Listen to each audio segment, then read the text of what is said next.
Hey everyone, today we're going to be learning how to make our own molds for casting epoxy projects. This video will be very detailed, but even so, if there are any details you feel like you're missing about epoxy, mixing, or measurements, anything of the sort to do with basics of epoxy, please refer to my previous video on YouTube. I will post the link to that video at the end of this one. I will be touching a little bit on deep cast pours today, as well as the actual mold making itself. First, we will go through some of the things that we will need for our project. Melamine will be the main component of our mold. A table saw will be used to cut the melamine. Silicone that will be used to seal the edges of our mold. Epoxy resin to cast into the mold. For this particular pour, I will be using both thin layered epoxy for sealing the burl that we will be using, and thick layer epoxy for the pour after we have sealed the wood. Mold release to make sure that our piece is not sticking to our melamine. A torch to get rid of air bubbles in the epoxy. A heat gun for the same purpose, and also to disperse the epoxy easier in the mold. A measuring cup to make sure that we have the right quantity of part A and part B when we're mixing our epoxy. A countersink to help drive the screws in straight. The wood screws I'll be using today are 1.25 inches. A hammer to help break our mold apart, and a chisel for the same reason. There's a paintbrush used in this particular pour because of the thin layer epoxy. The drill will be used to drive in our screws, and of course our piece that we will be casting in our mold. The first thing we need to do when making our mold is to cut our melamine to the size that we need it. For my project, I want a square that's 7 by 7. So I am cutting my base layer at 7 by 7, and then I'm going to cut my outside rails to fit around the 7 by 7 inch square. I know that I want my piece to be about 2 inches thick, and for that reason, I'm going to cut my rails at a 3-inch height so that I don't have to worry about overflowing my mold. Once you have all of that cut, you can do what is called a dry fit, where you put all of your pieces together to ensure that they line up and there's no gap or spacing for when you're ready to screw them together. While doing your dry fit, it's never a bad idea to make sure that your piece does fit inside of your mold the way that you want it to. Once I'm content with my dry fit, I'll move on to the actual build. I like to mark where my screws are going to go, and then I use the countersink to make those pilot holes for the screws so that I can make sure that it's going straight into the melamine and not on an angle so that we don't risk blowing through the surface of the melamine. Once all of our pilot holes are complete, we can start to assemble our mold. Taking our 1.25 inch screws, we're going to be putting our pieces together. As you can see, I'm using a clamp to hold the two pieces at a 90-degree angle. This way it helps me ensure that I've got my piece flat and it's not going to move around on me as I screw into the base of our mold. It's also really important to keep everything level, square, and flush. This is particularly important when you are doing a larger piece. Although this is a smaller 7-inch by 7-inch mold, this process is applicable to larger pieces. The next part of our process will be to silicone the mold. This will ensure that when you're pouring your epoxy into the mold, it's not going to leak through the creases between your pieces of melamine.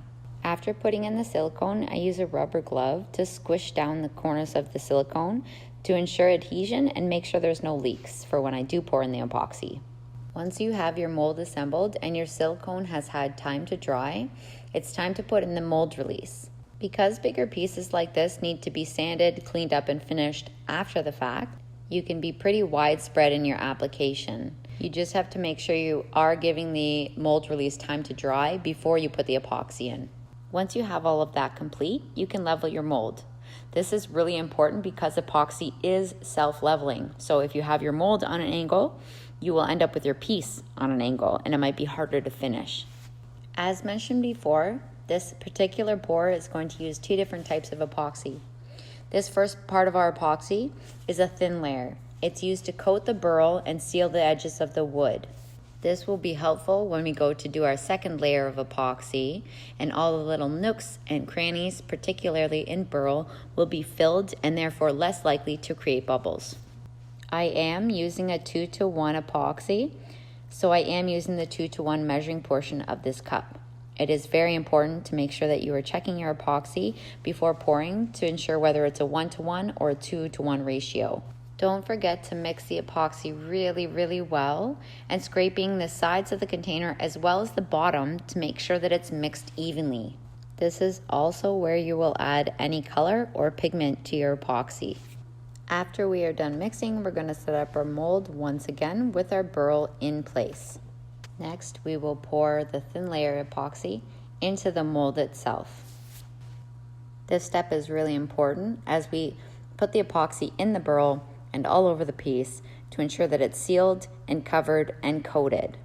Once you've worked in all of the epoxy into all of the little nooks and crannies, by using this effect, you do end up creating a lot of micro bubbles in the actual epoxy.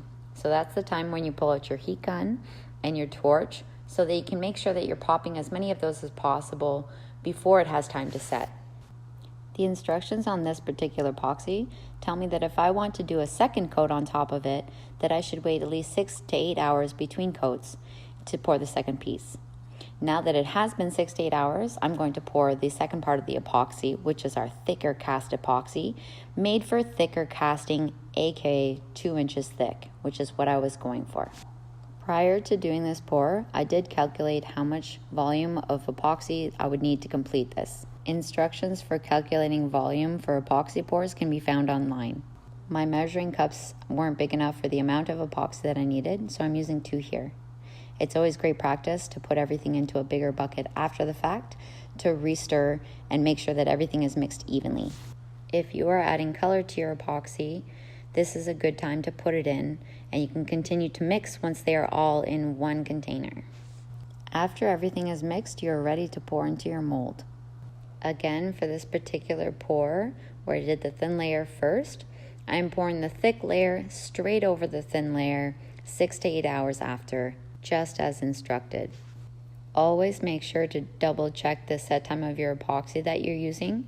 Sometimes it can be 24 hours and sometimes it could be 7 days. Now is the time to pop all the bubbles and make sure that everything is dispersed evenly. You can grab your torch and your heat gun for this process. Next, after waiting the allotted time, we're going to be working with our mold to take it apart. The very first step in taking everything apart will be to take out our screws. After taking the screws out, you can grab your chisel and your hammer and knock apart the sides. This part is really fun to do as long as the mold release portion of the project went according to plan. Otherwise, you might find that your melamine sticks quite adhesively to the epoxy itself. The final part of your project will be finishing. That would include sanding and polishing. I won't be going over that portion of the project in this video, but you can find those kinds of steps online. One of the benefits to doing molds in this fashion in particular is that you can actually reuse the pieces for future molds. You would use a chisel to scrape away the old silicone and clean it up, and that way you'd be able to utilize the pieces again and again in this fashion. Just a quick reminder too that this can be applied to many different types of epoxy projects. From the decast pour to the actual mold making, it can be used for any size, any design. The knowledge can be applied anywhere. Some things that I did not touch on today that would need consideration prior to pouring a project like this would be how to calculate volume of epoxy for larger casts, how to prep and clean wood for a pour, and of course, a very important step, the finishing process, how to sand your epoxy properly and how to polish your epoxy. Or if you wanted to go a different finishing route, you may be researching how to do a flood coat. As mentioned at the beginning of this video, if you are looking for other tips and tricks on epoxy pours, you can check out my other video, DIY epoxy resin bookmark tutorial. I've shared the link here, but you can also find me on Instagram at Morrah Jane _Designs, and that is where you will also find the link to that YouTube video in my bio. Hopefully this video has been informative and can help you start creating too. Thanks for watching.